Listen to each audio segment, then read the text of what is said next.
my passions coming to Burundi was to bring eye care where there is no eye care. When I visited in 2010, there was one ophthalmologist who could do eye surgery for over 10 million people. In Africa, life expectancy is about 5 years if you go blind. It's a death sentence because life is tough when you're blind in Africa, especially Burundi. It's all mountains. And 75 to 80% of blindness is totally reversible or preventable. We want to transform the healthcare system here to a place where patients are going to know they're going to be respected. They're not going to have to pay a bribe to get taken care of, and they're going to get great care in the name of Christ. Though I was still young, I realized I was not able to see so well anymore. The doctor found out that I had cataracts, but said they could not help me. They said there is no one in my country to treat me. My husband and I found out at that time that I was pregnant. As my pregnancy progressed, my vision got worse and worse. We kept my blindness secret because people liked to talk and would wonder why my husband would stay with me since I was blind. People with disabilities are persecuted here, so I stayed at home and did not even tell my family that I was blind. The worst day for me was when my daughter was born.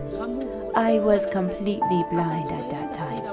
I could not see her face, so I touched her and felt her to get a sense of how she looks. People told me that she was very beautiful, but I was devastated that I could not see my new baby. As she grew, I tried to make faces at her to make her laugh, but I could not even see if she was smiling. I wanted so badly to look into my baby's eyes.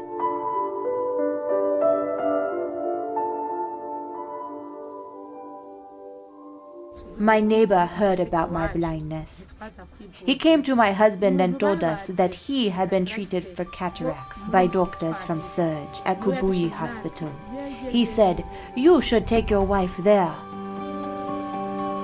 Fides came to us totally blind from cataracts in both eyes.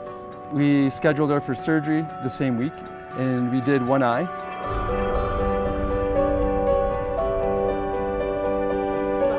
After the surgery, the doctor took off the bandage. He asked me to open my eyes, but I refused. I was afraid that the surgery had not worked. He again said, "Open your eyes."